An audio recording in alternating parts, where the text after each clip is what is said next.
Hi guys, നമ്മളുടെ വീഡിയോയിൽ പറഞ്ഞ പോലെ യു എക്സ് ഡിസൈൻ എന്ന ജോബ് ഫീൽഡിൽ ഒരാൾക്ക് ഒരു മാസം 1 lakh per month earning capacity ഉണ്ടോ എന്നതാണ് നമ്മളുടെ ക്വസ്റ്റ്യൻ.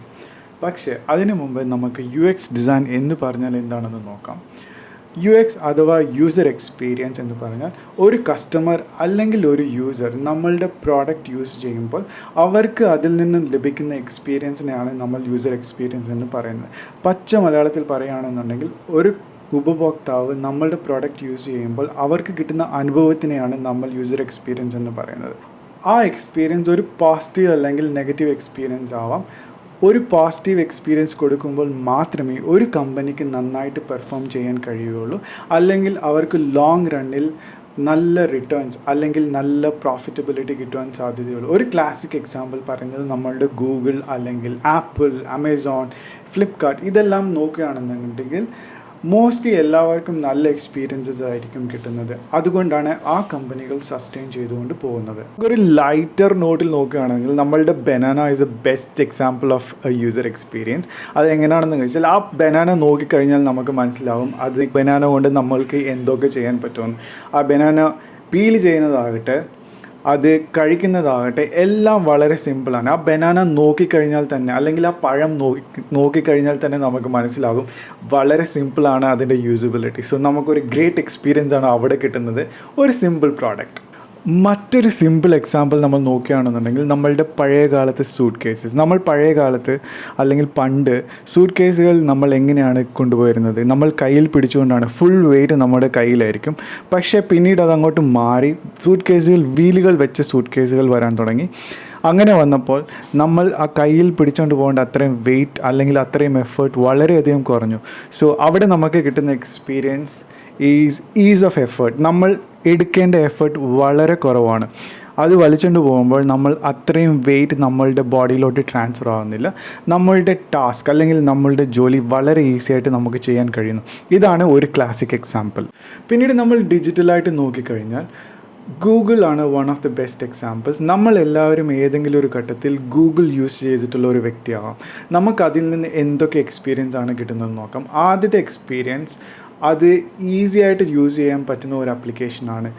ഒരു കോമൺ മാന് പോലും അത് എന്താണ് അതിൻ്റെ പർപ്പസ്, അതെങ്ങനെയാണ് യൂസ് ചെയ്യാമെന്നുള്ളത് ആ സൈറ്റിൽ പോയി നോക്കിക്കഴിഞ്ഞാൽ തന്നെ നമുക്ക് മനസ്സിലാകും. ഇപ്പോൾ ലാംഗ്വേജസ് ഓപ്ഷനുമുണ്ട്. അത് കാരണം വളരെ ഈസി ആയിട്ട് ഒരു പേഴ്സൺ അത് അണ്ടർസ്റ്റാൻഡ് ചെയ്ത് യൂസ് ചെയ്യാൻ കഴിയും. അതാണ് ആദ്യത്തെ എക്സ്പീരിയൻസ്. പിന്നെ രണ്ടാമത്തെ എക്സ്പീരിയൻസ് എന്ന് പറഞ്ഞു കഴിഞ്ഞാൽ അത് ഫാസ്റ്റായിട്ട് നമുക്ക് റിസൾട്ട്സ് തരുന്നു. എനിക്കൊരു ചോദ്യമുണ്ടെങ്കിൽ ആ ചോദ്യം ഞാൻ അവിടെ ടൈപ്പ് ചെയ്ത് കഴിഞ്ഞ് എനിക്ക് 5 സെക്കൻഡ്, മിനിമം 5 സെക്കൻഡ് വെയിറ്റ് ചെയ്താൽ മാത്രം മതി, ഉടനെ എനിക്കതിൻ്റെ റിസൾട്ട്സ് കിട്ടുന്നു.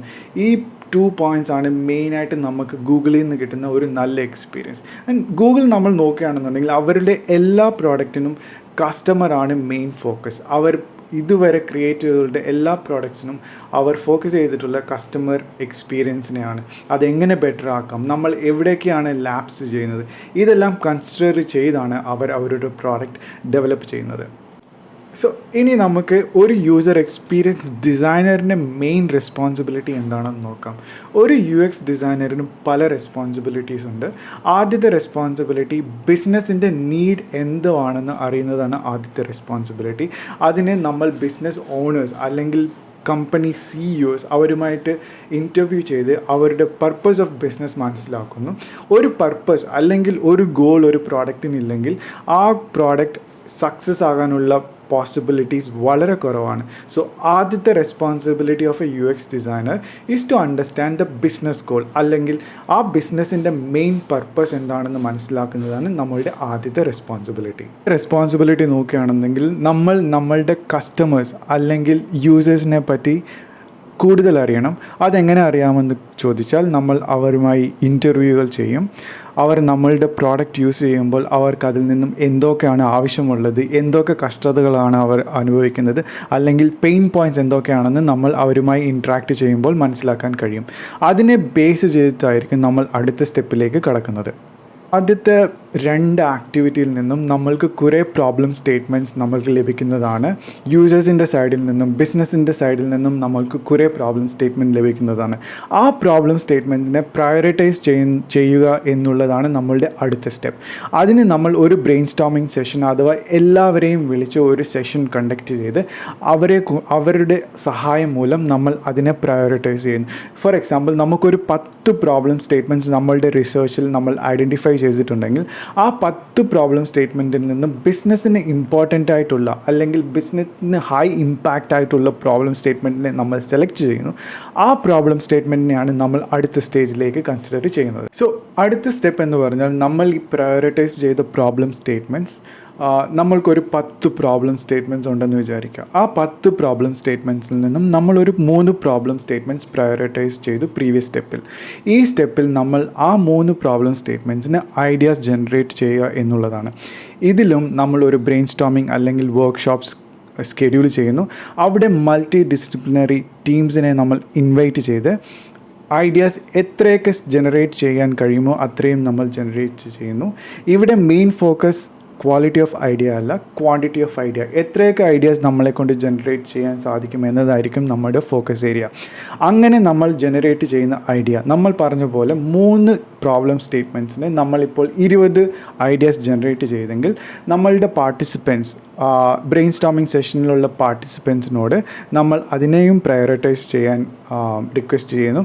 അവർ പ്രയോറിറ്റൈസ് ചെയ്ത ഐഡിയാസ് ആയിരിക്കും അടുത്ത സ്റ്റേജിലേക്ക് നമ്മൾ എടുത്തുകൊണ്ട് പോകുന്നത്.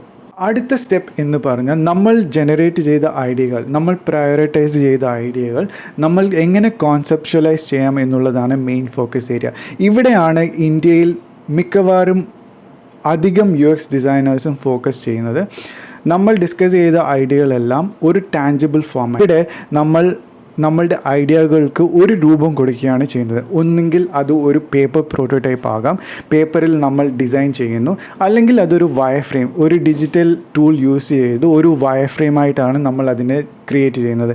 ഇവിടെ മെയിൻ പർപ്പസ് എന്താണെന്ന് വെച്ചാൽ, നമ്മൾ ഇത്രയും ദിവസം ഡിസ്കസ് ചെയ്ത ഐഡിയകൾ വെറും റിട്ടേൺ ഫോമാറ്റിലായിരിക്കും, അല്ലെങ്കിൽ നമ്മൾ സംസാരിച്ചായിരിക്കും നമ്മൾ ഐഡിയ ഡിസ്കസ് ചെയ്തത്. അതെങ്ങനെയാണ് ഒരു ഡിജിറ്റൽ ഫോമാറ്റ് അല്ലെങ്കിൽ ഒരു ഫിസിക്കൽ ഫോമാറ്റിൽ എങ്ങനെയാണ് നമ്മൾ മറ്റുള്ളവർക്ക് പ്രസൻറ്റ് ചെയ്യുക എന്നുള്ളതാണ് ഇവിടുത്തെ മെയിൻ ഫോക്കസ് ഏരിയ. UX ഡിസൈനറിൻ്റെ റോൾ എന്താണെന്ന് നമ്മൾക്ക് നോക്കാം. UX ഡിസൈനിൽ വളരെയധികം റോൾസ് ഉണ്ട്. ഫോർ എക്സാമ്പിൾ, ഒരു UX researcher, interaction designer, visual designer, UI developer and content designer.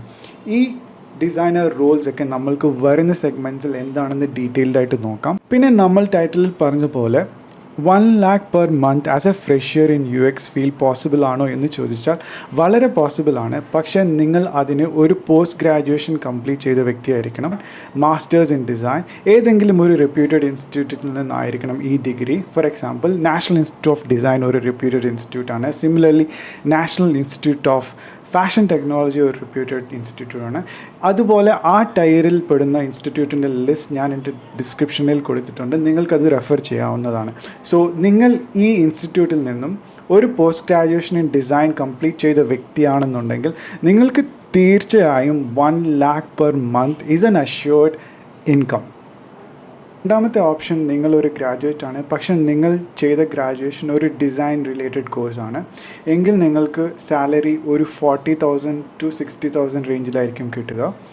അതിനുപരി നിങ്ങൾ ഒരു സർട്ടിഫിക്കേഷൻ, UX സർട്ടിഫിക്കേഷൻ ചെയ്ത വ്യക്തിയാണെന്നുണ്ടെങ്കിൽ അതും ഒരു reputed institute like human factors international or HFI, NNG or നോമൻ നീൽസൺ ഗ്രൂപ്പ് എന്നീ ഇൻസ്റ്റിറ്റ്യൂട്ട്സിൽ നിന്നും നിങ്ങൾ സർട്ടിഫിക്കേഷൻ ചെയ്ത വ്യക്തിയാണെന്നുണ്ടെങ്കിൽ നിങ്ങളുടെ സാലറിയുടെ റേഞ്ച് കൂടുവാൻ വളരെയധികം ചാൻസസ് ഉണ്ട്. നിങ്ങൾക്ക് എല്ലാവർക്കും എൻ്റെ വീഡിയോ വളരെയധികം ഇഷ്ടപ്പെട്ടെന്ന് വിചാരിക്കുന്നു. And if you like my video, please subscribe and press the bell icon. That will help me a lot. And എൻ്റെ മലയാളത്തിന് എന്തെങ്കിലും തെറ്റുണ്ടെങ്കിൽ പ്ലീസ് ബെയർ വിത്ത് മീ. ഞാൻ born and brought up in Chennai, so എൻ്റെ മലയാളം അത്ര ഫ്ലുവൻ്റ് അല്ല, but still I wanted to make sure that I convey the right message. Hope you really enjoyed, and thanks a lot. Have a wonderful time ahead.